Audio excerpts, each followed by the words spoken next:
Okay, live stream is up.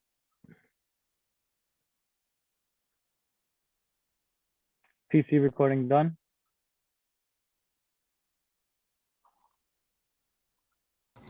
Cloud recordings underway. Thank Backup you. is rolling. Thank you. Sergeant Bradley. Good afternoon and welcome to today's New York City Council hearing on landmarks, public siting, and dispositions. At this time, will all panelists please turn on your videos for verification purposes. To minimize disruption, place electronic devices on vibrate or silent mode. If you wish to submit testimony, you may do so at landusetestimony@council.nyc.gov. Again, that is landusetestimony@council.nyc.gov. Thank you for your cooperation. Chair, we may begin. Good afternoon. I am Councilmember Kevin Riley, Chair of the Subcommittee on Landmarks, Public Science, and Dispositions. I am joined remotely today by Chair Salamanca, Councilmember Traeger, Councilmember Barron, and Councilmember Koo. Today we'll be having a hearing.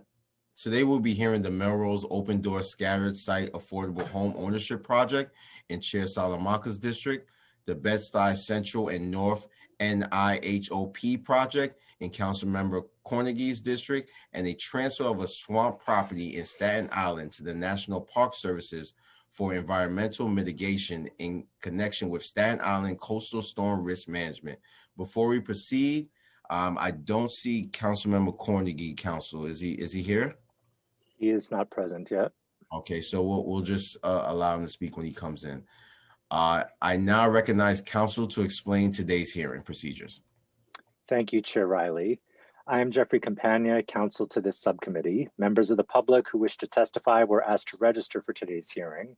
If you registered to testify and are not yet signed into Zoom, please sign in now and remain signed in until after you have testified. If you wish to testify and have not registered, please go to www.council.nyc.gov to sign up now. If you are not planning to testify on today's items, please watch the hearing on the New York City Council website. All people testifying before the subcommittee will be on mute until they are recognized to testify. Please confirm that your mic is unmuted before you begin speaking. Public testimony will be limited to 2 minutes per witness. If you had written testimony you would like the subcommittee to consider in addition to or in lieu of appearing before the subcommittee, or if you require an accessible version of a presentation given at today's meeting, please email landusetestimony@council.nyc.gov. Please indicate the LU number or project name in the subject line of the email. During the hearing, council members who would like to ask questions should use the Zoom raise hand function. The raise hand button should appear at the bottom of the participant panel. I will announce council members who have questions in the order that they raise their hands. Witnesses are reminded to remain in the meeting until they are excused by the chair. Lastly, there may be extended pauses if we encounter technical problems. We ask that you please be patient as we work through these issues. Chair Riley will now continue with today's agenda. Thank you, council.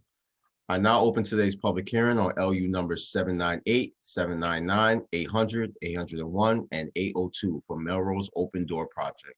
These applications submitted by the Department of Housing Preservation and Development will facilitate the construction of 12 new residential buildings in Bronx Community District 1, 2, and 3. That between them will contain approximately 70 cooperative home ownership units that will be affordable to households earning incomes between 80 to 130% of AMI. The project will be developed by MHA&Y under the HPD's Open Door Affordable Home Ownership Program. The properties included in the project are vacant or will be demolished for new constructions. To facilitate the project, HPD requests the following approvals. LU 801 in the application submitted pursuant to Article 16 of the General Municipal Law and the Section 197-C of the New York City Charter for designation of an Urban Development Action Area, approval of an Urban Development Action Area project, and disposition of city-owned property located at 667 Claudwell Avenue, 675 Eagle Avenue, 672 St. Anne's Avenue, 840 Tinton Avenue, and 842 Tinton Avenue in Bronx Community District 1. This action would facilitate the construction of approximately 4 buildings with approximately 28 cooperative units. Two of the sites in Community District 1, 675 Eagle Avenue, 672 St. Anne's Avenue are located in the Mount Haven urban renewal area. To facilitate the development of these sites, HPD seeks approval of LU 800, an amendment to the Mount Haven Urban Renewal Plan to exempt the developmental sites from the FAR open space ratio and parking requirements of the urban renewal development.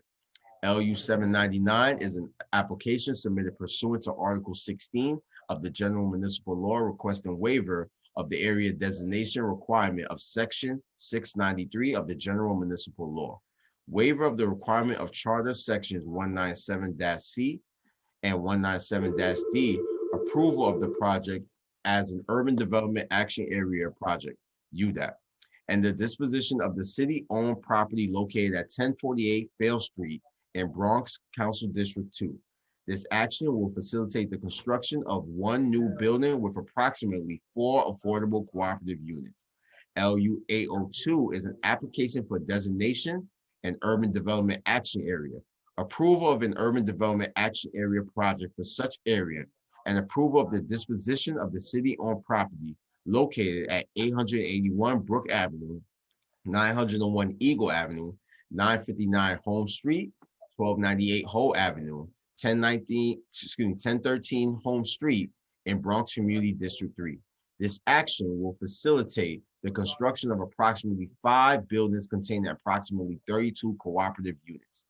LU 798 is an application submitted pursuant to Article 11 of the Private Housing Finance Law, requesting approval of an exemption from real property taxation for all properties in the project area, specifically Block 2365, Lot 23, Block 2617, Lot 20 and 70, Block 2620, Lot 46, Block 2624, Lot 73, Block 2662, Lot 27, Block 2667, Lot 1 and 2, Block 2692, Lot 73, Block 2748, Lot 24, Block 2979, Lot 1, Block 2987, Lot 14, and Block 2993, Lot 33 in the Borough of the Bronx, Community District 1, 2, and 3. All the properties are located in Council District represented by Chair Salamanca, and I would just want to allow Chair Salamanca to give some words regarding this project. Chair Salamanca. Thank you, Chair Riley. I look forward to this presentation, but I want to make it clear here, as I told the applicant, Community Board 3 is not in favor of this project, and until they get they get on board and Community Board 3 provides a letter of support, I will not be supporting this project. Thank you.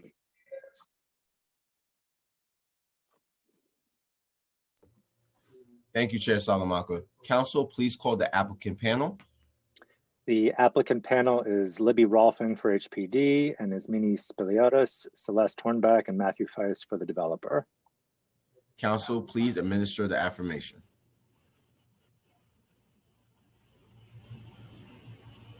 Please raise your right hands and state your names. Elizabeth Rolfing. Matthew Feist.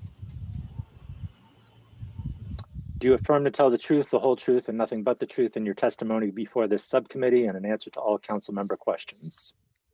I do. Thank you, Council. Thank you, applicants. Before you begin, please state your name and affiliation again for the record, and you may begin. Good afternoon. My name is Elizabeth Rolfing. I'm the Deputy Commissioner for External Affairs at the New York City Department of Housing, Preservation, and Development. The following land use items consist of 2 ULURP applications and 1 accelerated UDAP application seeking Urban Development Action Area designation, disposition, and project approval, and an urban renewal plan amendment for 10 scattered city-owned lots referred to here as the project area located across Bronx Community Districts 1, 2, and 3 in Council District 17 for a project known as Melrose Open Door. In 2015, HPD issued a request for proposals that included the project area and selected Mutual Housing Association of New York, or MANNY, the sponsor, to develop affordable homeownership. The project is slated for development under HPD's Open Door program, which funds the new construction of cooperative and condominium buildings affordable to moderate and middle income households. The sponsor proposes to construct 12 buildings on 10 city-owned lots and 2 lots owned by Neighborhood Restore for a total of 70 cooperative affordable homeownership units. Program guidelines require that the sponsor sell the homeownership units to households who agree to occupy their units. If the homeowner sells or refinances during the regulatory period, the homeowner may realize up to 2.5% appreciation on the original purchase price per year of owner occupancy. Upon resale, the homeowner will also be required to sell to a household earning no more than the project's income limit. Additionally, HPD is also seeking an amendment to the Mott Haven North Urban Renewal Plan to remove the restrictive parking requirements from 2 of the development sites at 675 Eagle Avenue and 672 St. Anne's that would make this project infeasible. HPD is also seeking an Article 11 tax exemption for a period of 40 years, coinciding with the length of the regulatory agreement to help maintain the affordability of the homeownership units. In order to facilitate the Melrose Open Door project, HPD is before the Landmark Subcommittee seeking approval to convey the sites to a new owner who will redevelop the development area into affordable homeownership. And with that, I'd love to turn it over to Manny, to the sponsor, to walk through sort of some of the details of the project. Great, thank you, Elizabeth. I'm Ismini Spiliotis. I'm not sure if the council members and others have the presentation. Are we going to share the screen? Okay, great. Absolutely don't need to look at me. So first, I'd like to thank everybody, all the council people, the chair, and the Councilman Salamanca, whose district these vacant lots are in, for allowing us to present this project. I am the executive director of Manny Management Inc., and we're an affordable nonprofit housing developer that mostly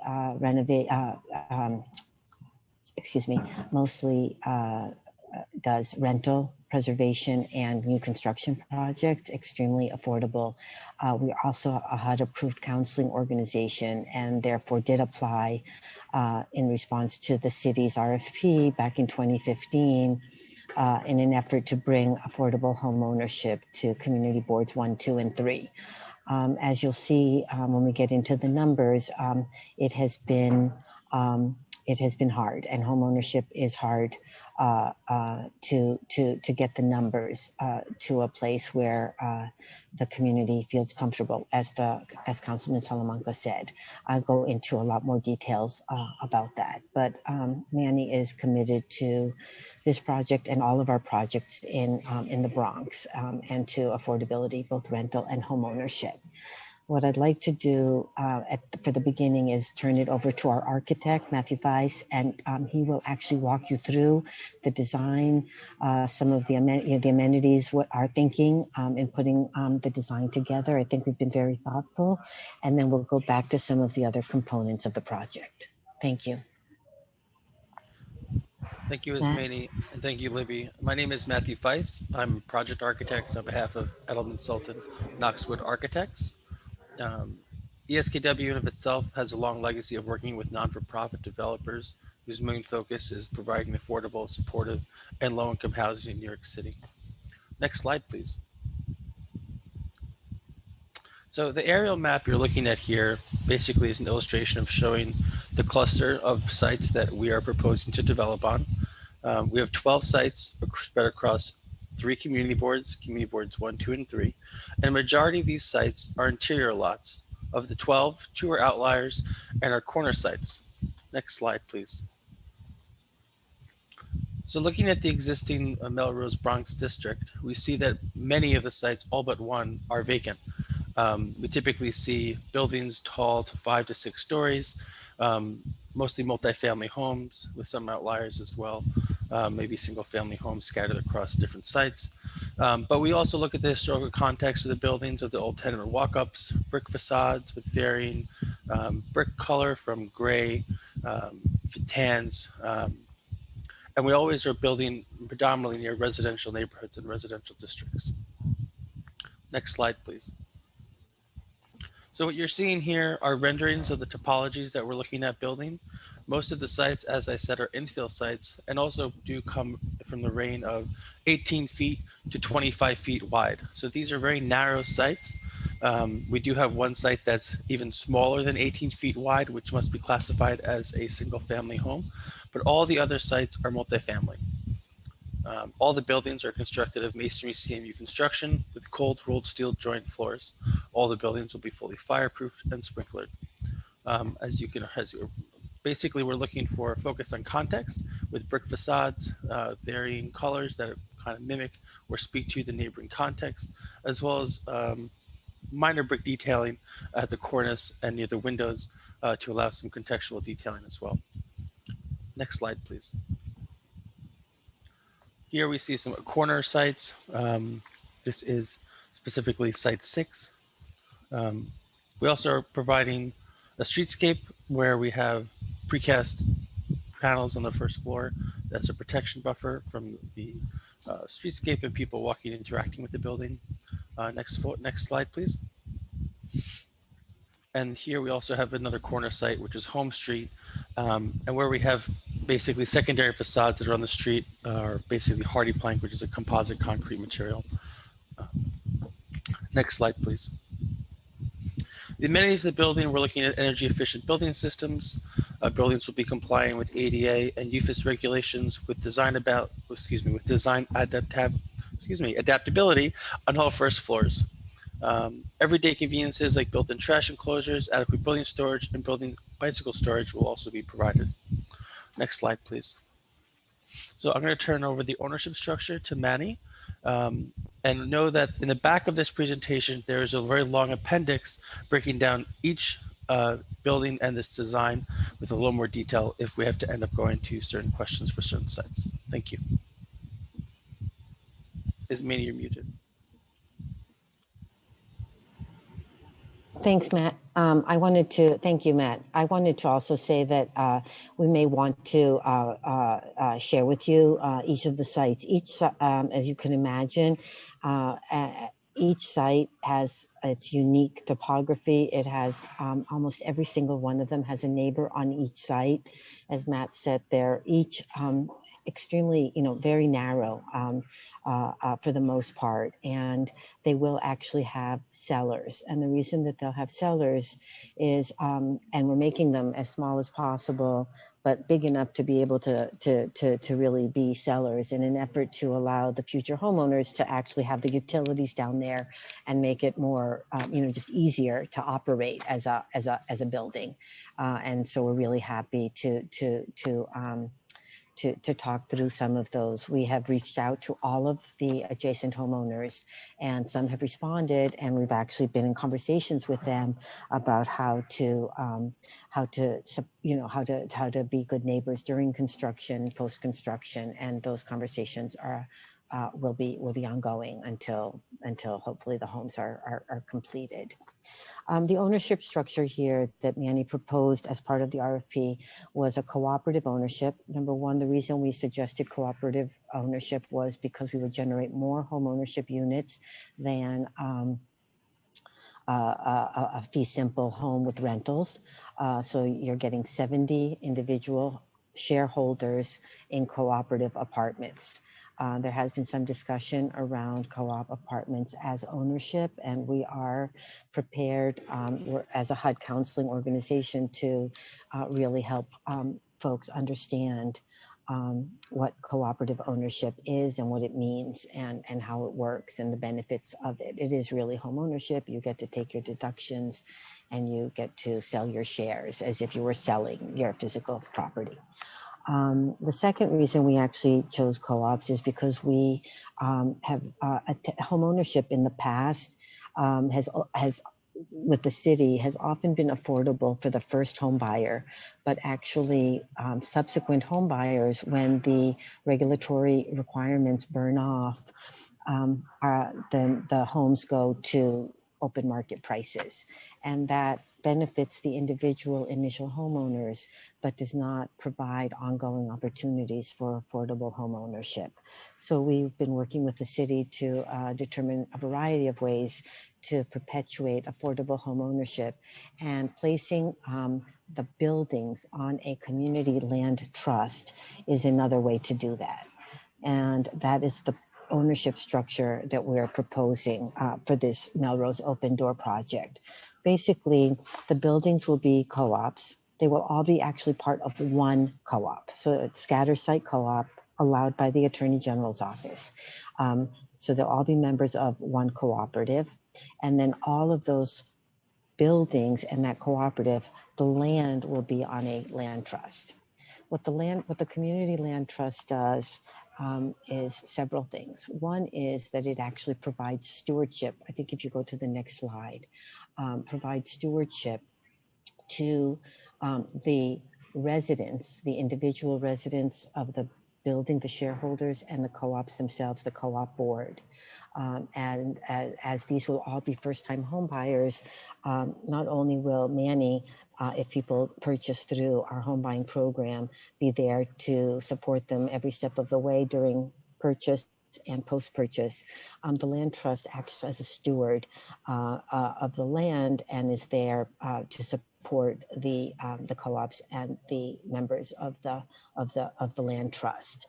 The second, as I mentioned earlier, is that there are going to be limitations, not zero, there'll be limitations. So it'll be limited equity at sale. So you wouldn't, let's say the market went up, a gajillion %, the individual shareholders would not be allowed to realize that. They'd be capped. But what that cap does, is not so much, not only does it kind of, it's a balance between what is that right number so that homeowners get a return on their equity, at the same time leaving that purchase price for the next borrower at a number that is affordable. And our commitment actually is that the affordabilities that we come up with at the end with the community boards, with the councilmen, and with the committee here, those will actually be these area median incomes where subsequent shares would actually be sold. So if a unit becomes is in tier 70% and that unit goes vacant, and the owner wants to sell in 5 years, then the next owner, prospective owner, would have to be at 70% of median. So it perpetuates affordability basically in perpetuity by being placed on the land trust, and then with the additional regulations that the land trust imposes on the buildings. So that's the structure. It's a little bit complicated. The commitment we made to all of the community boards and the councilmen and the city planning commission was that from the time that the project got approved, hopefully gets approved, we would actually begin intense education and demystification of the homeownership process, preparing people to become applicants and subsequent homeowners, and also really begin working with other land trusts that are in the Bronx and others to really bring the understanding of the community land trust model to the community, because there are a lot of misperceptions, both on cooperative homeownership and homeownership on a land trust. So we're pretty committed, and also just preparing people for the homeownership, which is being able to actually get a mortgage from a lender to be able to purchase. The next slide, please. Thank you.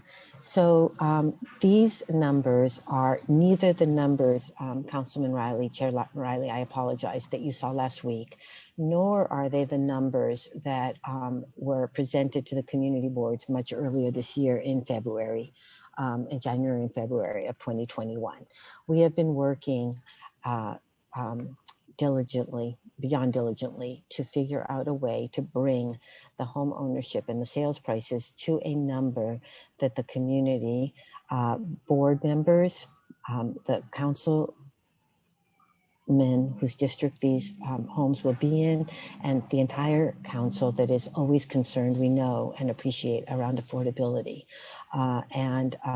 and we will be taking these numbers back to Community Board 3. We actually sent them out to the Community Board earlier this week, and it took a while to do this because building 12 small buildings in between two existing properties with cellars, it's not an excuse, it's just a reality that it is not an inexpensive undertaking to do this. And there are subsidy limits in the HPD's open door program. We have pressured them tremendously. They have been very responsive to the community board and the council person's interest in getting to deeper affordability. And so what you're seeing here are numbers that are actually between $60,000 and $80,000 less per unit at the top level price. So I didn't put the comparative slide in. The council person has it. We're happy to share it with you. But basically, we did a few things in order to get to deeper affordability. One is in the February presentations, we actually had, we had 3 4-bedroom apartments. And we actually decided, and we decided to actually, they had a small, each of those had a mezzanine floor. So we just took the mezzanine floor off in an effort to actually reduce construction prices. So that was one place that we did. Some places that actually went in the opposite direction. One of the homeowners that we've already started negotiating with had real issues with how we were kind of, going to be aligned with his home, since we're going to be right on the shared lot line. And we actually ended up in compromising with him, turned 4 2-bedroom apartments into 4 1-bedroom apartments.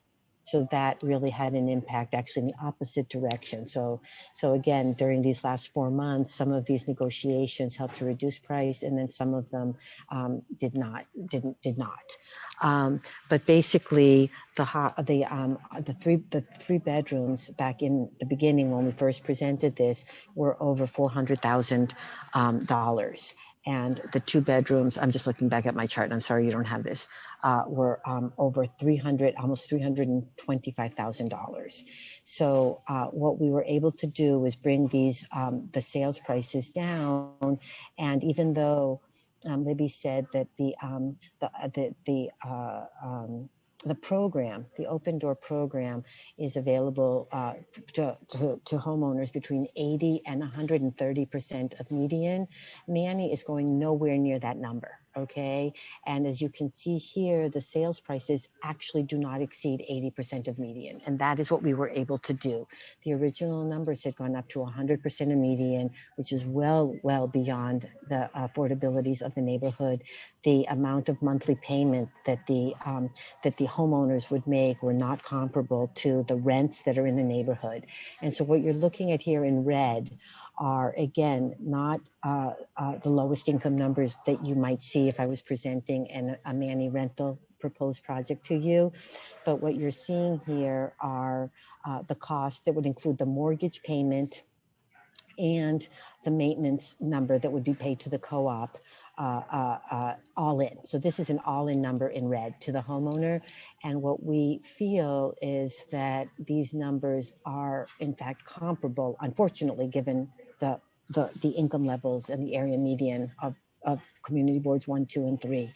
But in fact, that these numbers are comparable to rents that people in community boards 1, 2, and 3 are currently paying. And so that's what we were trying to do. We were trying to get the homeownership numbers to a place where the homeowners would be eligible for HPD's down payment assistance program, which they will be, and to rents, maintenance, and mortgage payments that would be similar, equivalent to what people would pay in rental. And as a reminder that these numbers then a year later, the homeowners would be able to take interest deduction that would equal 25 or 30% reduction in the numbers that you're seeing. So they would pay this monthly, but they would get 30 or 25 or 30% of that back as a deduction, interest deduction on their taxes, because we live in a country that provides deductions for homeowners and not for renters. So this number, in fact, after the first year payments would actually be, would appear lower because of that return, that tax return. So, so basically, we've tried really hard to bring these numbers down. I just want to be, again, for complete transparency, if you go back and look at the February numbers, in order to get the high numbers down, we did have to bring the lowest numbers up a little bit. So back in February, we had income, we had sales prices that were slightly below 70% of AMI. And in order to get the higher numbers down, which we actually thought was more important, having heard the community boards and the councilmen, we thought that that was the most important, was to really, so we end up flattening the purchase prices. So so as you see, the one bedrooms really go from 235 to 275 instead of a higher, let's say 200 going over to 300. We just thought the 300 was untenable. And so we flattened the income levels, the sales prices, in an effort to make these palatable. And it's just not palatable. That's not correct, really, to actually make them feasible, achievable for neighborhood residents, and not just have them be available to people that would be coming from somewhere else. So I think that is the main, this is, it's a big deal.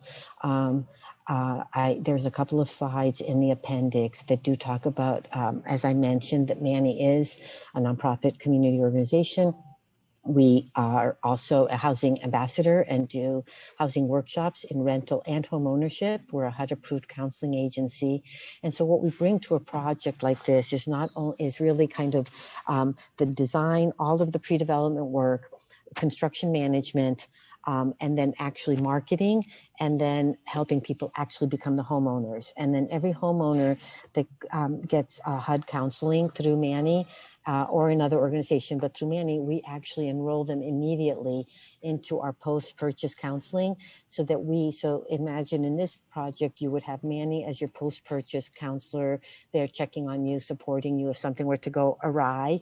And then you have your co-op, and then you have your community land trust. So the protections that we have for the homeowners in terms of if this was pushing an envelope in terms of affordability are there, to really support them, these homeowners and then subsequent homeowners at future sales. So I think that I've given you an earful, and I'm really open to questions.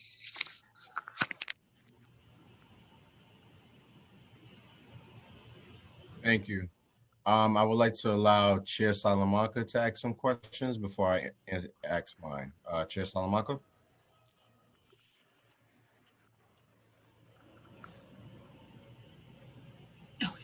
I think he's muted. Thank you. First, I wanna thank you, Ismini, and I want to tell, put it on the record that I have full confidence in Ismini and Manny management. We worked on many projects in the past, and she really cares about her projects and delivering true affordable housing to the community. But Community Board 3 is the only community board that has issues with this project. Ismini, can you maybe talk a little bit about what the concerns are from Community Board 3? Yes, absolutely. So, so I'm sorry, my staff are making noise, sorry. Thank you, Councilman. Yes, so the Community Board Community Board 3 in particular had several concerns. One of them was that there was really not understanding cooperative ownership as an ownership structure. And so my commitment, again, to really spending time with the community board members and the community members at large to really go through cooperative ownership as a real, bona fide home ownership option. And actually at Manny, we've been doing home ownership counseling for a long time. We actually think of cooperative ownership almost like the way people maybe in the old days bought their first home, because they're often more affordable than absolutely a single family house or a 2-family house, even with rental income. And condos, even though they appear to have a lower maintenance, their purchase prices are actually higher. And so number one was just really helping people in the community understand that cooperative ownership is a bona fide form of ownership. The second was the sales prices.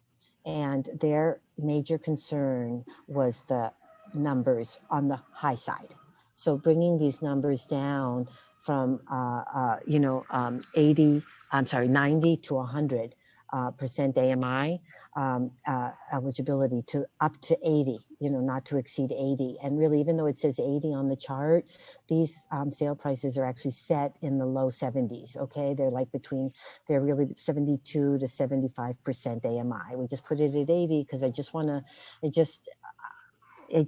to shoot myself in the foot. No, I'm kidding. I just wanted to kind of just say that, things move around a little bit. And so we wanted to give ourselves a little bit of space, but the numbers that you see there really are in the low mid 70s and not at the 80%.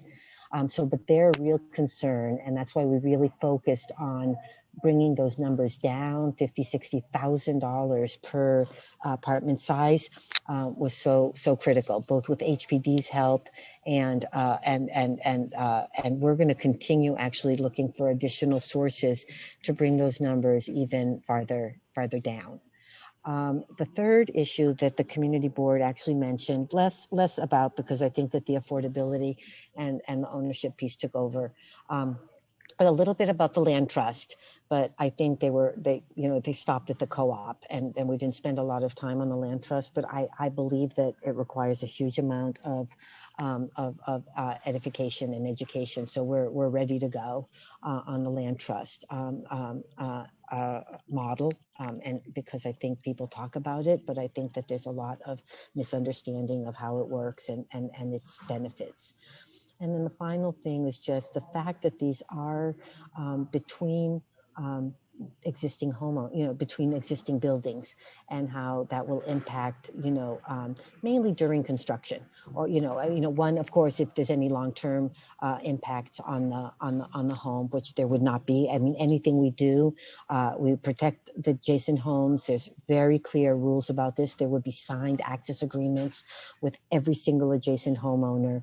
All protections would be, and of course any damages, but sometimes there's actually real work we have to do to accommodate an adjacent homeowner. For example, if our building is higher than their building, then there's actual work we have to do to protect their property. And so these are all conversations we've started to have, and we explained that to the community board, but we've had more since we presented to them, and they were concerned that we would be good neighbors during construction. So I think those were the four main things, Councilman, that they had brought up. And they might have brought something else up to you that I'm forgetting. So my final question is, because the other community boards are in favor and only this community board is not in favor, is there a way to separate the application so that if community board 3, we cannot come to an agreement that we can move forward with the other applications? I think that's probably a question for HPD. I think another way, Councilman, I don't know. I think I'll just say one thing about the home prices. I think the other thing I can do, I mean, you're a councilman for all of them. All 3 neighborhoods are very low income neighborhoods.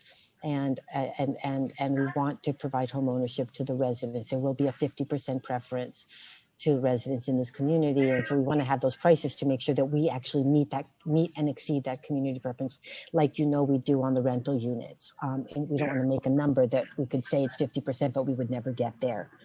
I think one thing we could look at, and again, we can talk about it offline, is, each building has, to get to these numbers, they all have these like little ranges, it's very flat, but they're ranges. And I can look to see, I didn't focus specifically on, let's say, the community board 3 buildings having the lowest numbers. But if that's something, given that the community boards approved the project at much higher numbers, which means the numbers we're coming in for board 1 and 2 are much lower than the presentations they saw. If we were to take the numbers, the absolutely lowest numbers that are in our pro forma and apply those to the CB3 houses and bring that down even a little bit more, that might make it even more acceptable to Chairman Rivera and the district manager. So that's also another idea. I mean, the problem, and I'll just say the problem is scatter site construction of 12 sites is expensive, and scatter site of 6 sites is going to actually be more expensive. So I'm worried that if we were to remove these and split them out, that some costs would go up. Soft costs for sure if we closed that separately or moved it somewhere else.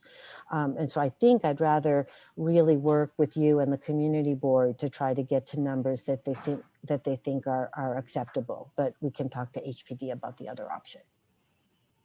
Yes, Councilmember, I just want to add on to what Ismini was just saying, that I believe that that it may be possible, and we can certainly go back to the team at HPD to talk about what would be possible in terms of splitting. But I'm conscious of the fact that it is about half of the sites, and so in Community Board 3, and I think the team would be concerned about the financial feasibility of the whole project, and so we would obviously hate to lose an opportunity if there's still a path to really working with the community board to sort of demonstrate how much work Manny and HPD has done to bring down that affordability and make sure that there's more opportunities. I mean, it would just be a lot of co-ops that we'd be losing, and so we could certainly explore that, but we would have concerns about the cost and making maybe the remaining sites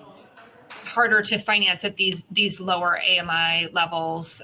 So that would be a concern. But happy to explore that. Okay, well, I thank you for that explanation, and let's continue to talk. I know we're not going to vote on this project today, but there's still more time. And let's see if we can get to the finish line. Thank you. Thank you, Councilman. Really, really appreciate it. And yes, we'll be in touch. Thank you, Chair Salamanca. I'm going to ask a few questions, then I'm going to turn it over to my colleague, Councilmember Miller, to ask some questions. So the first question is, the project sites were acquired by the city in REM foreclosure between 1975 and 1990. How many of the sites required demolition?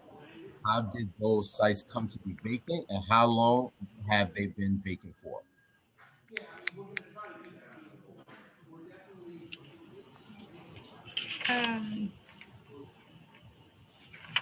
I don't know if I have all of the dates of how long they've been vacant for each of the sites, but I'm sure that we can look into that for each of the sites and get that back to you in a chart. Thank you, Libby. Sure. My next question is, the project consists of 3 separate UDAP actions in 3 different community districts. Why has HPD submitted them as one project, and what would happen to the project if the council were to approve some of the UDAPs and not all of them? I would say that we obviously could look at that. In our mind, this RFP grew out of an effort. I think back in the day, the city had large amount of city-owned vacant sites that it could develop for affordable housing. And over the years, we've, through a lot of effort, have pushed a lot of the housing into affordable homeownership and rentals, and have developed a lot of those sites. And so many of the sites that are remaining are, as Ismini and Matt pointed out, they're very small sites. They're often hard to develop, and it's often hard for one developer to have the cost of doing just one small site. There's no scale in that. And so it's becoming very hard to dispose of those sites. And so this RFP was an effort to really cluster those sites together and try to match the sites to developers who could find a way to do a larger project, but across all of these sites. And I think that when you take some of the sites out, you sort of undermine that scale issue. And so I think it makes it harder for us to finance those projects. It drives up the cost, makes it harder for us to achieve the deep affordability that we want. And so again, it's not impossible to take them apart, but we think of them as one project and we are financing them as one project. So I apologize that it ends up being confusing when we bring them all these different actions, but that is why because we think of them as one project. Thanks, Libby. And just one more question. The project is going to be marketed to households making 80 to 130% of AMI. What percent of the households in community 1, 2, and 3 make more than 80% of the AMI? Does HPD expect these units? Does HPD expect that these units will still be affordable to people currently? I actually, I don't know if it's my computer. I'm sorry, I had a hard time hearing the question. Is there any way you could repeat it? Yes, I'll repeat it. So the project is going to be marketed to households making 80 to 130% of AMI. What percent of households in community districts 1, 2, and 3 make more than 80% of the AMI? And does HPD expect that these units will still be affordable to people who currently live in those? I believe the last part of your question would be whether it'd be hard to market it and to actually find people to purchase it at the prices. I mean, I do want to allow Ismini to also weigh in here. I think that the team is working really hard to bring that affordability down. I think we're at under 80% AMI now. I don't actually have stats in front of me on what the income ranges in the different community boards, but we could certainly follow up on that. But I think our feeling is that obviously we want to make sure that we are pricing the co-ops in a way that they are within reach. And I think that's the work that Manny's been doing. So we very much think there is a market for these ownership opportunities. And we hear a lot from communities that they want that opportunity to have home ownership and not just rentals. So we think there is a market and that we'll be able to market them. But Ismini, I don't know if you want to add anything there. Yes, I would. Thank you, Chairman Riley. Thanks, Libby. I wanted to say that we will not be marketing the cooperatives to people at 130% of AMI. Okay, I think what's really, really important here, and we do this on the rental side too. I think I gave this example to you, Chairman, last week. So when you put out a marketing ad, you have all these bands, right? So you've got you might have units at 40%, 50%, 60, and so what we did, and we fought for this 20 years ago. Basically, the reason there are bands of income and eligibility, like why there's a 70% band and an 80% band, is that if you're looking that people should pay no more than, let's say, 30% of their income in rent, or for home ownership, if you're saying that that people, the banks like people to pay like 33 to 35%, right? They're all in housing costs. Well, you could imagine that if I worked so hard to get these numbers where they are today, right? At 70 to 80% AMI homeowner, right? And then suddenly I make it available to a person, 130%, who makes almost twice as much, right? 130% is almost double 70%, right? So if you made 130% AMI and I made 70% AMI, okay, again, it's a lottery, so maybe I'll get a better number, but the chances that your credit's better, that you're, that you are going to be like, oh, not so anxious about it, no matter how many supports I provide to the 70% AMI person, it opens the pool up. And what this means with these prices where they are, that 130% AMI person will not be paying 35% of their income towards the housing cost. They will be paying much closer to 20% of their income towards housing costs. That would be unequal, unfair.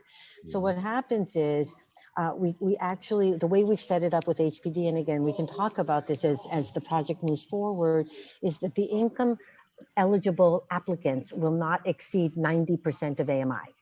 Okay, so the houses will be eligible basically because they range in price from like 72% AMI, the sales prices, to like 75 or 76. Basically, people making a little bit under 70 are eligible for these homes, and people no more than 90. Okay, so we capped it. So even though the program itself, and you'll see other homeowners, other developers will come before you. I don't know what neighborhoods they're in. They will come before you and they will have their sale prices at 110 and 120 and 130. Manny took those off the table. They've never, you can, and HPD can attest to it. I mean, the fact that I had to show up at 103% was killing me, you know, and so the fact that we have dropped those numbers down to eligibility between 70 and 80, the last thing we want to do is allow a person making 130% of AMI to take advantage of that lower number. We actually want the homeowner income to match the payment, right? The eligibility payment, just like you do in rentals. Okay, we have a person, if I have a 40% AMI band and the rent is $700, and I have a person making $60,000, so they're at an 80% AMI, double 40, they'll look at the ad and they'll be like, oh, look, I want that $700 rent. I'm like, well, you're not getting it. Okay, you don't get the $700 rent. You get the $1,400 rent because you're making 80% of AMI. The person who gets the $700 rent is making half your income, and each of you should pay 30% of your income. And so that's HPD's rule around fair and how the distributions happen. We're applying that same concept here. And so I am happy to look into the data, and I am hopeful, okay, and again, I don't want to pretend, we looked at the rents in the neighborhood comparable to these monthly costs. Okay, what we can do is we can look to see what are how many of the people in community boards 1, 2, and 3 are in the 60, 70, 80, and 90% AMI range. We don't have to go to 110, 120, 130 because we're not marketing to them. So but we can get that data for you, but we're not going over 90 because we're not selling to people over 90. Okay. If you can get that data to me, it would be very helpful. Am I making sense? Yeah. Okay. We've just been joined by Councilmember Miller and Councilmember Cornegie. I see Councilmember Miller has his hand up, so I'm going to allow him to ask his question now. Councilmember Miller. Thank you, Chair Riley. Appreciate you, brother. And Chair Salamanca, if you're still on, I love the program, and as many is okay. Okay, she's okay. Thank you. Thank you, and we've done a tremendous amount of work as well in Southeast Queens, and I think what they do best is the community engagement piece that other folks don't do, and make sure that these programs really contour to fit AMIs and other needs and values of the community. So that is good. So do we have, what does maintenance on these units look like now? Do we know? Yes, Councilman. What we're looking at, we have a range, and we're looking, and again, these are ranges, and they're actually reflective of people putting down 5% towards the sales price. Right. And as you know, with the homeownership programs that we've done with you in your district, people can put down as little as 3%, which would make the mortgage a little bit higher. And they could also put down more than 5%. They could put 10% down, particularly because in co-ops, the closing costs for co-ops are much lower than they are for fee simple houses and for condos, okay, which are considered single family homes. Right. And so what happens, the closing costs are only kind of, they could be like $2,000 to $4,000, including your legal fees, everything, all in. And so what happens is if you're eligible for the HPD's down payment assistance program, you can actually take the down payment assistance program money and apply it to reduce your purchase price, okay? Right. And so without your own money, you might only have, 5% of your own money, but you could take the federal money that comes in through the city for down payment and lower your number even more. So these are, I would say these are like the highest maintenance numbers that people would have to pay. Okay, so again, I just wanted to explain to you, but we're looking at maintenance of $1,400 to 1,600, it's like 1,400 to 1,575 for studio, 1,800 to 1,900 for a 1-bedroom, 2,100 to 2,300 for a 2-bedroom, and 2,500 to 2,700, I'm rounding the numbers, for a 3-bedroom. And so they are absolutely not the rents that I was saying at a 40% AMI, $700 rent, $800 rent. But what I was saying, I think before you got on, these numbers also include everything. They're the mortgage.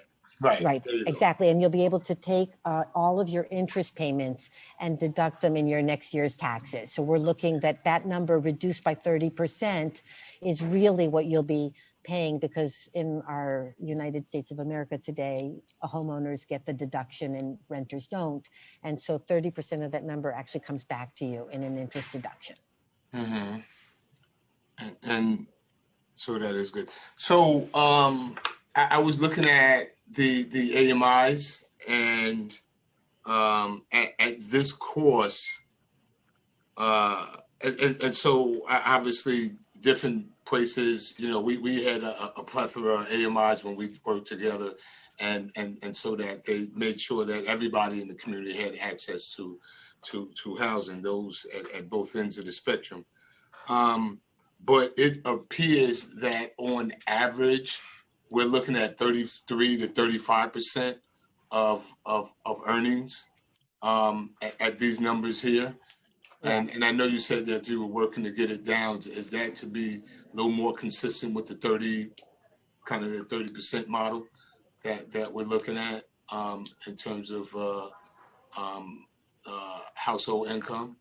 So we're being very conservative here, and HPD required us to be very conservative. So basically, and you can check with anyone, you can check with Neighborhood Housing Services in Jamaica, you can check with, any HUD counseling organization, and with any bank. And we actually had sent these term sheets to the bank, to HPD, but they really, really wanted us to be conservative. So basically, when we help people become homeowners, and they did not fail during either housing crisis, if they had been counseled, you can actually go even higher. Okay, so the bank actually often underwrites to 38% of 30%, okay, back end ratio, in terms of what your payments can be, and sometimes goes even over 40, okay, because they know that you're going to get that deduction. HPD was extremely, they were conservative. They did not want us to put those kinds of numbers out there. But I can tell you that that people will be eligible. So if somebody comes in and they are, we have a bank product that allows them to, that allows us to underwrite at 38% back end ratio, then these AMIs come down. Okay, that people with lower incomes are eligible for these homes.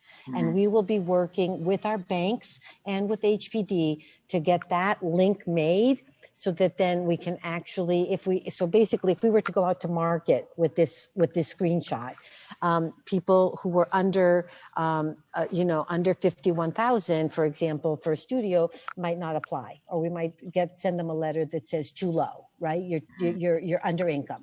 But I'm saying that if we were writing to a 38 back end ratio, that number might actually be 45,000. Okay, so now that band of eligibility in terms of home buyers is from 45 to 55 or 60, right? And not just this 51 to 53. And so that's what we're going to be working on. We just didn't present it, which actually makes our numbers look worse than what we think will actually happen, which makes it hard to explain to community boards and community residents who are really, really worried that their people are going to be left out. But we just didn't want to overpromise either, because I don't want to come back and you tell me, Mimi, you said that people at $45,000 could buy, and now you're telling me they can't. I'd rather tell you it's at 50 and suddenly a $45,000 income person buys, and so that's kind of where we were balancing the presentation. Okay, thank you.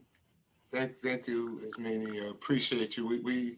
You guys were also on with the presentation that the caucus did last week. So I want to thank you for that. Thank you, Chair Riley, for giving me a moment, and look forward to continuing this conversation and being a part of this project and others. Thank you, Councilman. Councilmember Miller. Councilmember Barron.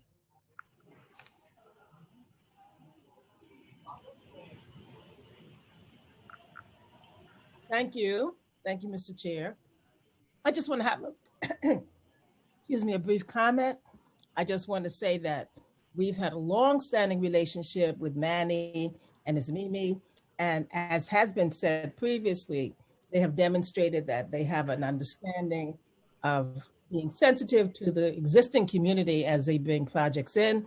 And I just hope that since Councilmember Salamanca and I have a friendly competition going here in terms of bringing in housing into our communities that will not displace residents that are living there, that will not contribute to gentrification, that I look forward to a resolution so that the local council member will be able to bring this forward with his support. Thank you. Thank you, Councilwoman. Thank you, Councilmember Barron. There being no more questions for this panel, this panel is excused. Thank you. Chairman Riley, thank you so much. Thank you all the council people.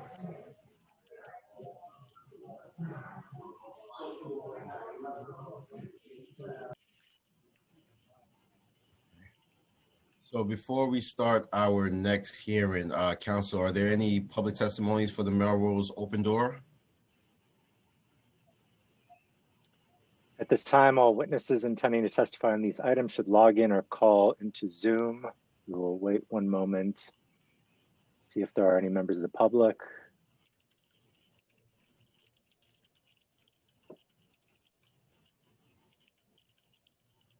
There are no members of the public signed up to testify on these items. There being no members of the public who wish to testify on these items, the public hearing on LU numbers 798, 799, 800, 801, and 802 related to the Melrose Open Door project are now closed and items are laid over.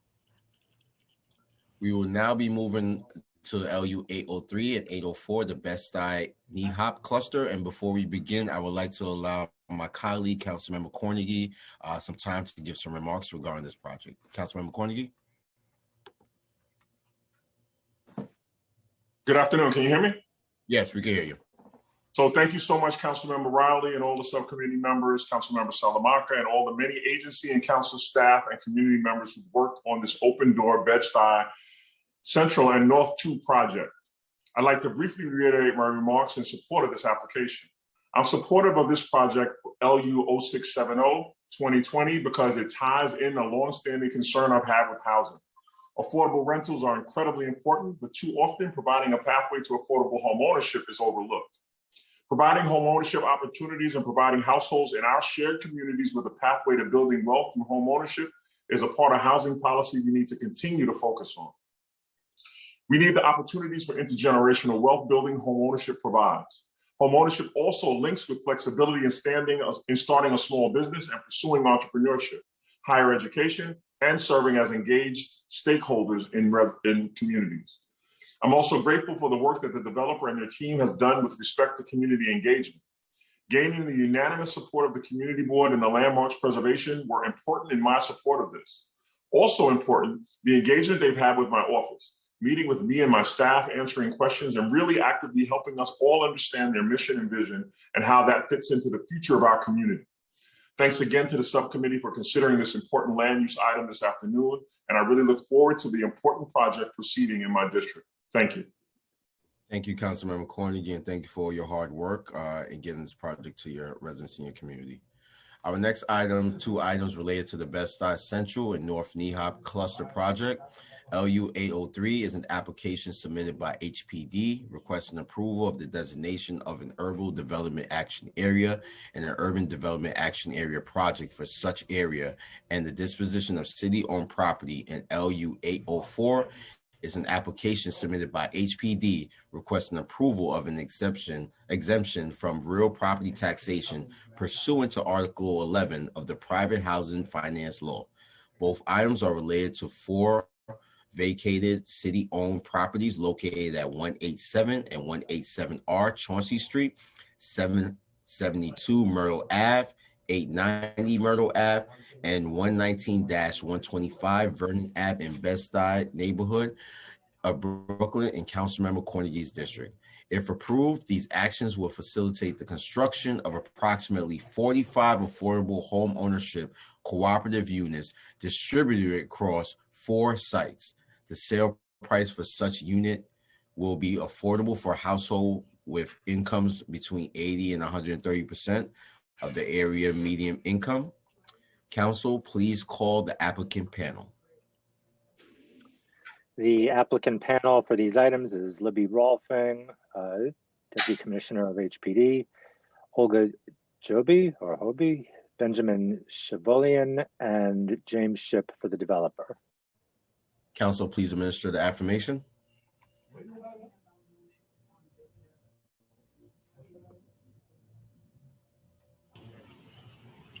Please raise your right hands and state your names. Elizabeth Rolfing. James Ship. Olga Job.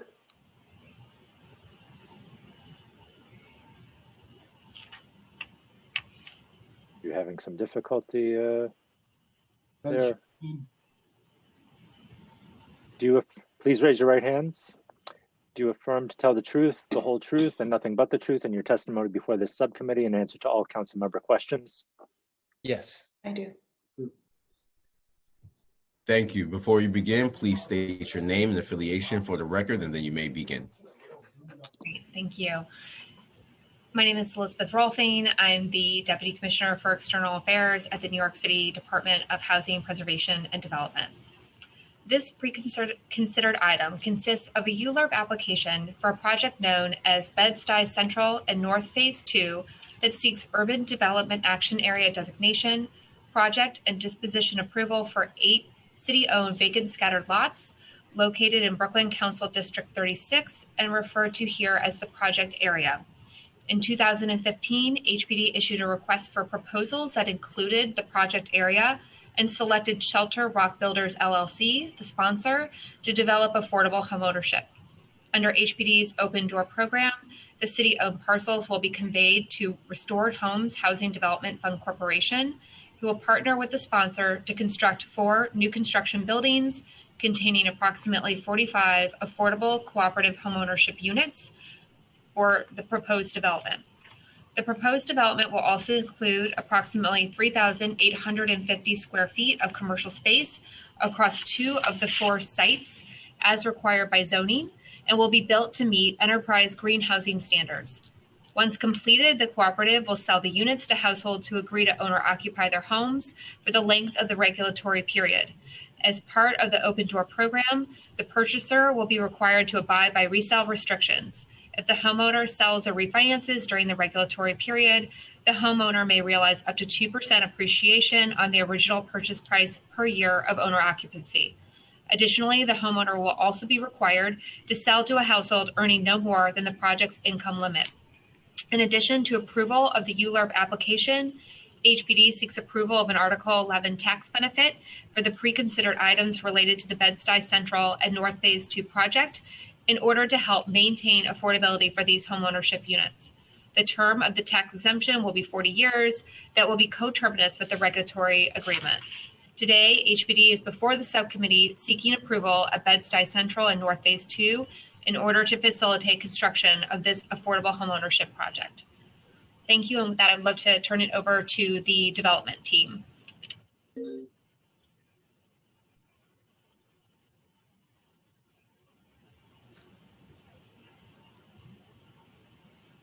All right, can you hear me?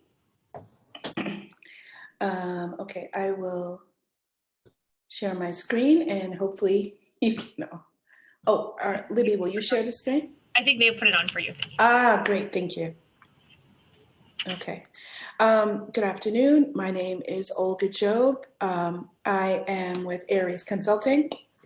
Excuse me. And I'm a consultant working with Ben Chevolian and Shelter Rock Builders, the developer and sponsor of Bed-Stuy Central and North Phase 2. Next slide, please. As Libby mentioned, these are 4 sites located in Bedford-Stuyvesant, Brooklyn. 772 Myrtle, 890 Myrtle, 119 to 125 Vernon, and 187 Chauncey Street.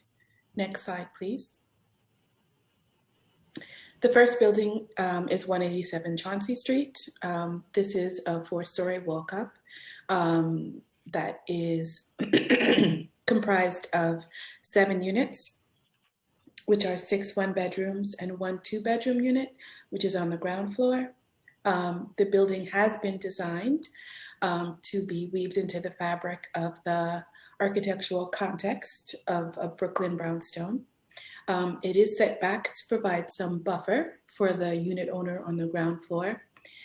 The building will feature a landscape rear yard and will also have storage available, both bike storage and unit owner storage for the residents. Next slide, please.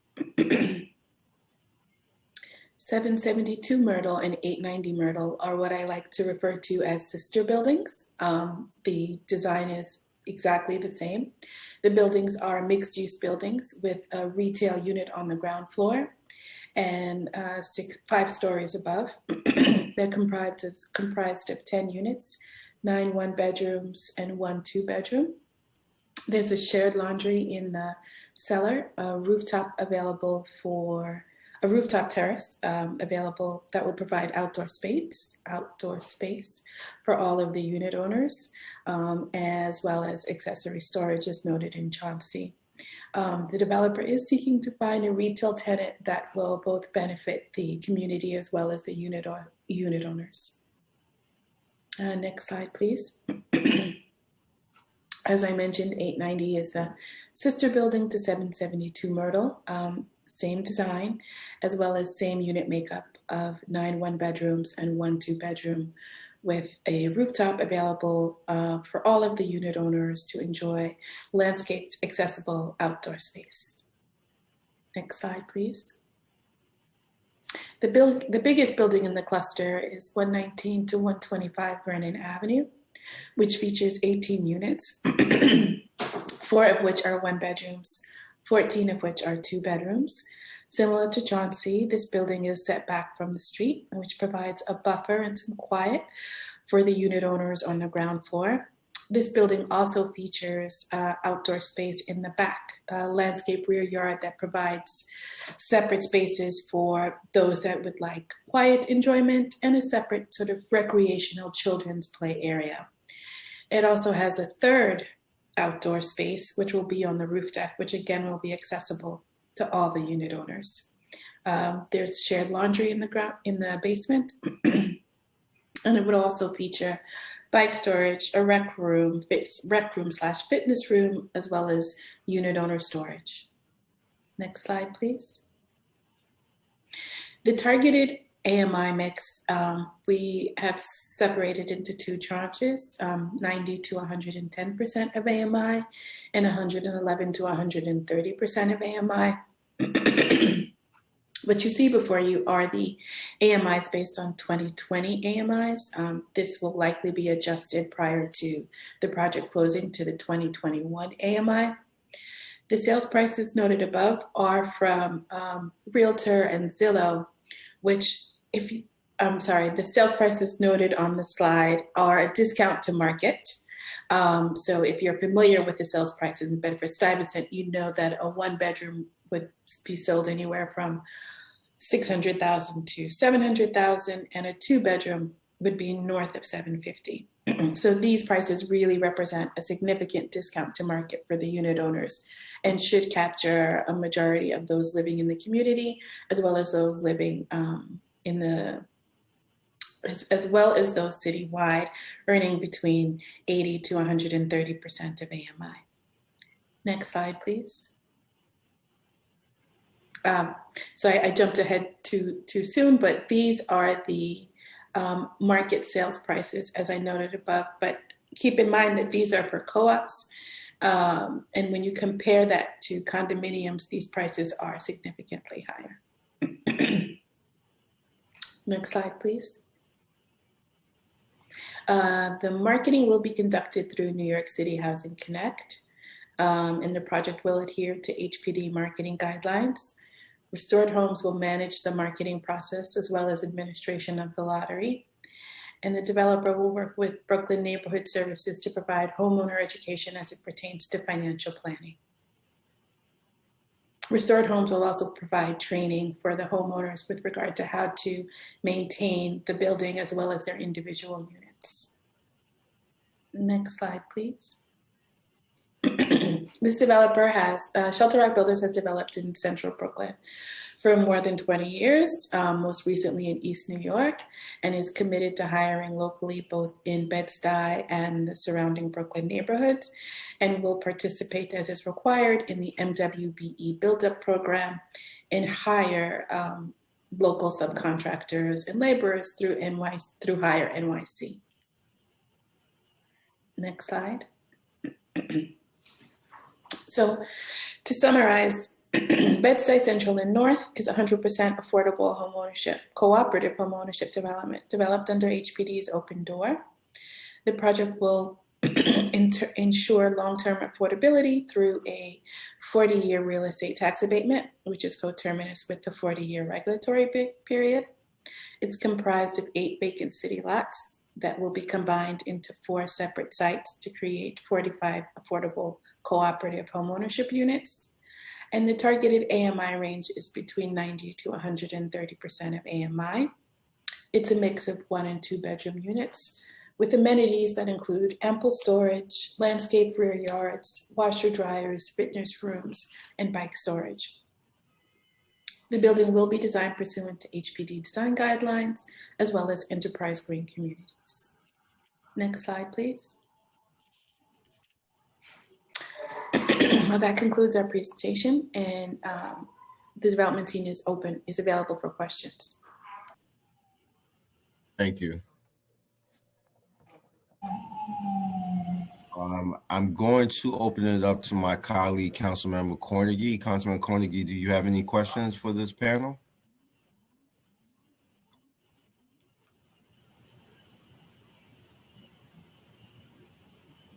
Sorry about that. Can you hear me?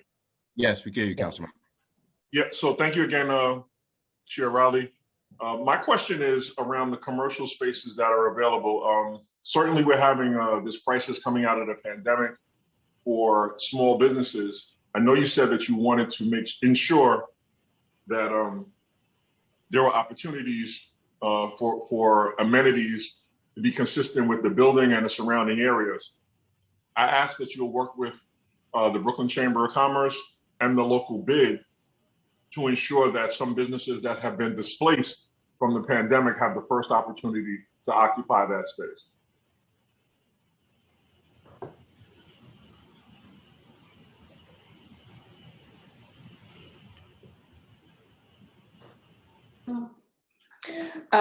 So Ben, if I may speak on your behalf, I think, thank you for that suggestion, Councilmember Cornegy, and we'll certainly reach out to the bid as well as your office once we're looking at tenants for that space. Yeah, we've created a fairly decent trifecta of the Brooklyn Chamber, the Bed-Stuy Gateway bid, and my office to try and provide for displaced businesses that have a proven track record, legacy businesses in particular that have a proven track record of service delivery to our communities, those that some of which are immigrant or minority owned, to be able to stay. I'll have an offline conversation with you about that commercial space either being broken up so it allows to be below market, but I'm not going to do that on here. I'll have a larger conversation contextually with you on able to provide affordability for some of our small businesses that are clearly essential to the vibrancy of the Bedford-Stuyvesant fabric. So thank you.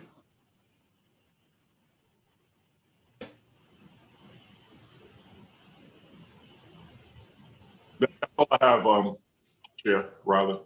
Thank you, Councilmember Cornegy.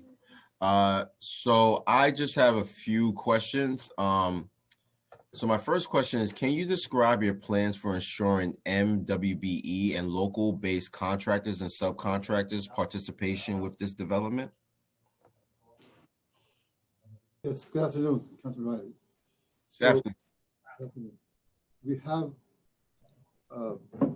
completed other projects of HPD of similar construction, and we have used MWBEs in the past.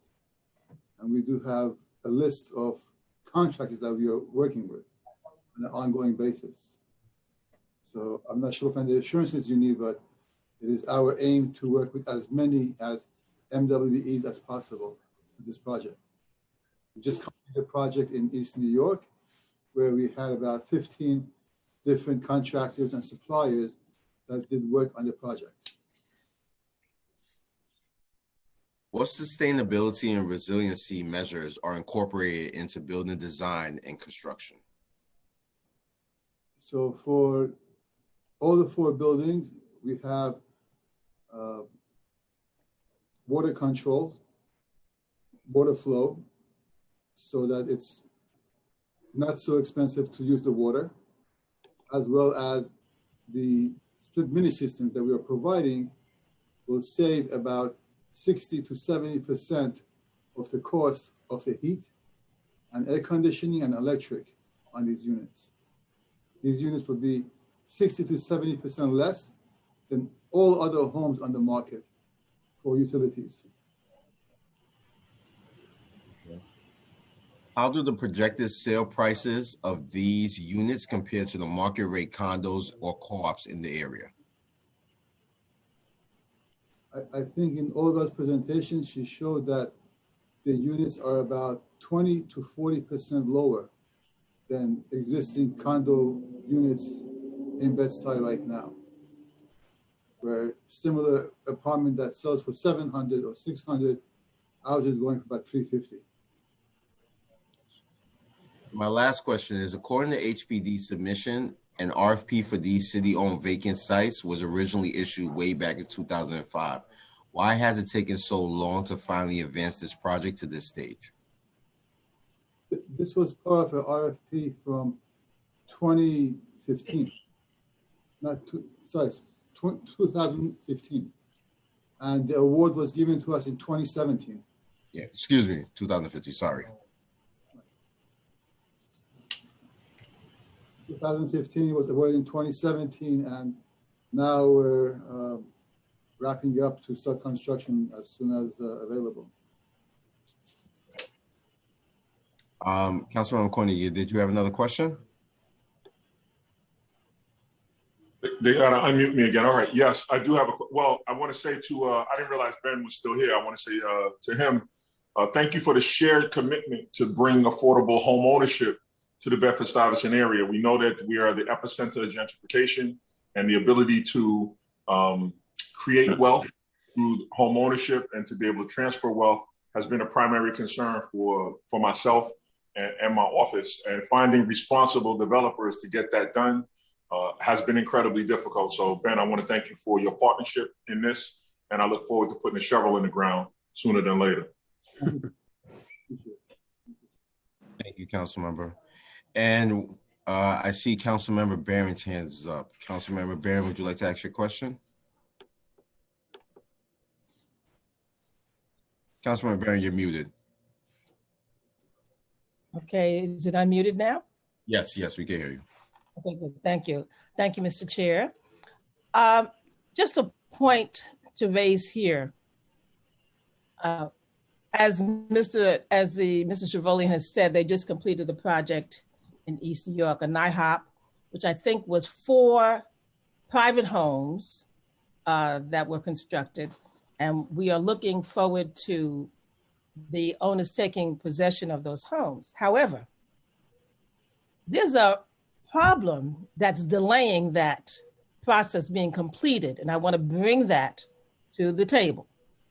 And it's a problem where there was an extensive water bill that was somehow incurred during the construction. And it was my understanding as that there was a problem as to who was going to be responsible. And I was told that it was trying to be shifted onto the new homeowners who certainly have not yet moved in. So I would like to offer Mr. Shervolian an opportunity to clarify for me and to give me an update on the current status of that problem regarding that extensive water bill for the homes that he just completed constructing. Good afternoon, Councilman Bryan. Good afternoon. Pleasure always to speak to you. Thank you. So these 13 homes are 4 3-family homes, 9 2-family homes. And actually we did the groundbreaking together. Yes. With you and with Diana Reyna and other dignitaries from HPD. Yes. Seems like a long time ago. It's actually about 4 years ago. This project went through the moratorium of gas, where we couldn't do any work for 6 months. It went through COVID, where we couldn't do work for another 6 to 9 months. Yes. And most recently, we had a bill, as you referred to, $120,000 water charges that was never, water that was never used. And we did reach back to DEP and ask them to review the $120,000. They denied it 3 times. Finally, through efforts with your office and Ms. Joyce Simmons and the mayoral office, they did reduce the bill from $120,000 to $40,000. And the $40,000 is going to be paid by us, the developer, even though we didn't use the water, even though there was no water access, even though there was nobody living in the building, even though DP could not provide any proof that we ever used the water. We're going to pay that $40,000 from our pocket. And that is our intention. We never intended to have anybody else to pay for the water.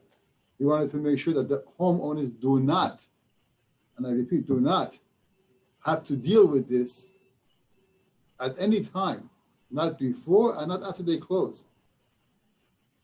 They have a new coming to them, and it's going to be very exceptional experience for them.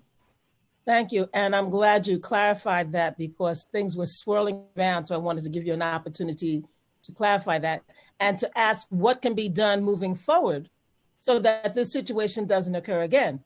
Is there some legislation that needs to be put in place, or there's some other ordering of the steps in the process? Ordering of steps in the process that would eliminate that? Is this a common occurrence? I don't know if there's a city agency on the line that can talk about that, but is it a common occurrence? Is it something that is a fluke? How can we prevent this from happening again so that you or any other developer doesn't have this problem of being charged for water you didn't use? I think it is a recurring occurrence with DEP, where it has happened in other districts, that homeowners are being charged for water they didn't use. And I think DEP should be looked into and questioned why this is happening. It should be held responsible for any billing they send out. Okay, that's about it for my concerns and questions. Thank you very much. And we look forward to the new owners getting the keys to their apartment and enjoying their beautiful new homes. Thank you. Have a ribbon cutting soon. Thank you, great. There being no more questions for this panel is excused. Thank you so much. Thank you. Thank you. Chair Riley. Thanks, council members.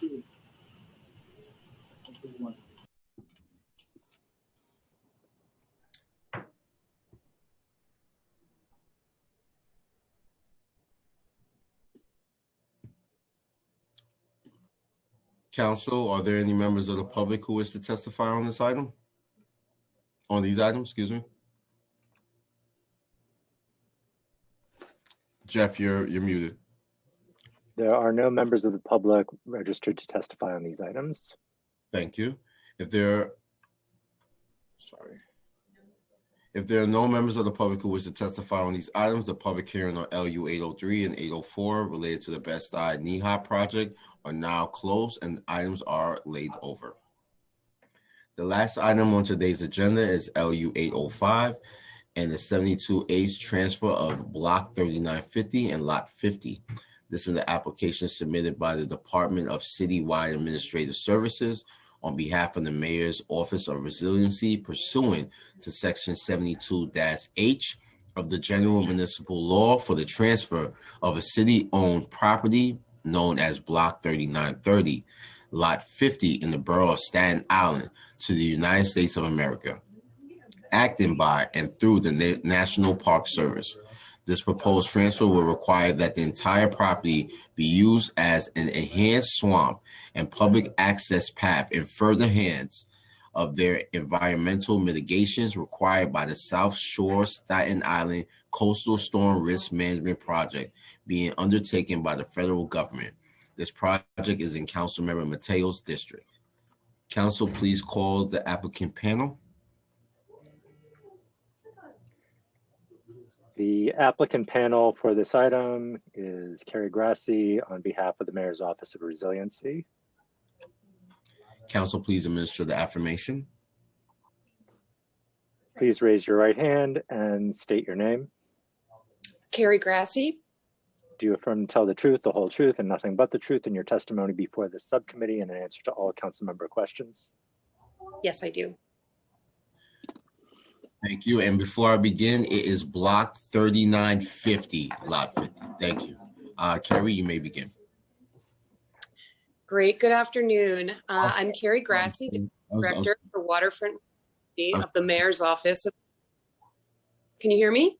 Yes, we can hear you. Before you begin, can you just state your name and your affiliation and then you begin? Sorry about that. Sure, no problem. I'm Carrie Grassi, Deputy Director for Waterfront Resiliency of the Mayor's Office of Climate Resiliency. I'd like to thank Chair Riley for the opportunity to testify today. The Mayor's Office of Climate Resiliency is responsible for ensuring that New York City is prepared to withstand and emerge stronger from the impacts of climate change. With 520 miles of shoreline, adapting to more frequent and severe coastal storms is a critical part of our work. We are currently advancing multiple neighborhood-scale coastal resiliency projects across the city, including the South Shore of Staten Island Coastal Storm Risk Management Project. As you may know, this project is being designed and constructed by the U.S. Army Corps of Engineers. It will span 5.5 miles from Fort Wadsworth to Oakwood Beach and will consist of a continuous stretch of buried seawall, flood wall, and earthen levee. The seawall portion of the project will be constructed on parkland managed by the New York City Department of Parks and Recreation and on Miller Field, which is owned and managed by the Federal National Park Service.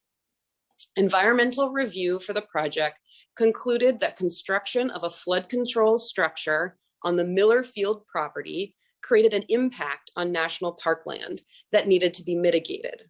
Together with other project partners, the city will fund the mitigation project and will enhance the existing swamp white oak forest located on the northeast corner of Miller Field and build public access paths. To enhance the forest and the action that is the subject of this hearing, the city will transfer the newly apportioned Staten Island Block 3930 Lot 50, which is 6.83 acres of city-owned vacant land at New Dorp High School, to the National Park Service. Under General Municipal Law 72H, the mayor has the ability to transfer property to the federal government. This type of action has a recent precedent in the 2016 transfer of Christopher Park in Manhattan from the New York City Department of Parks and Recreation to the National Park Service. Although General Municipal Law 72H does not require a public hearing, for the purposes of transparency and following the precedent of Christopher Park, a voluntary public hearing was held by the Mayor's Office of Contract Services on April 14th, 2021. The mayoral authorization document was then issued on April 27th, 2021, and was subsequently transmitted to council. It is our goal to support the U.S. Army Corps of Engineers in advancing this project as quickly as possible, and this property transfer is needed for the project to move forward. Unless council has concerns, we plan to proceed with the transfer in order to avoid delays to the project's construction timeline. Thank you, and I look forward to answering any questions you may have. Thank you, Carrie. Just one question. Does the city believe this proposed site selection will be the only action needed to mitigate the potential adverse impact to Miller Field outlined in the environmental review documents? Yes, so it was determined that for the Miller Field impact, so there's both improvements to the existing forest with pathways, and then this transfer of land, because mitigation on National Park Service land has to happen on National Park Service land. So this is the entirety of that mitigation. Thank you. Council, is there any questions from any council members? There are no questions from any council members. Thank you. There being no more questions for this. Oh, there is a question from Councilmember Barron. Councilmember Barron, go ahead. Thank you so much. I appreciate the opportunity. Just want to ask generally, were there any advocates or persons involved in this that were opposed to that transfer of the park that you referred to? No, not at all. There's widespread support for this project and for getting everything done that we can to move this project forward. The existing property, again, is forest. It's not used for educational purposes. So there was a lot of support actually in transferring it back to the National Park Service. Okay, great. Thank you so much. I appreciate it. Thank you. Thank you, Councilmember Barron. There being no more questions for this panel is now excused. Thank you. Thank you. Council, are there any members of the public who wish to testify on these items? There are no members of the public registered to testify on this item. There being no members of the public who wish to testify on this item, the public hearing on LU 805 related to the transfer of block 3950, lot 50 in Staten Island pursuant to section 72H of the general municipal law is now closed and item is laid over. That concludes today's business. I remind you that if you have any written testimony on today's item, you may submit it to land use testimony at council.nyc.gov. Once again, that is land use testimony at council.nyc.gov. Please indicate the LU number or the project name in the subject heading. I would like to thank the applicants, members of the public, my colleagues, subcommittee council, land use staff, and Sergeant at Arms for participating in today's hearing. This meeting is hereby adjourned. Thank you, everyone.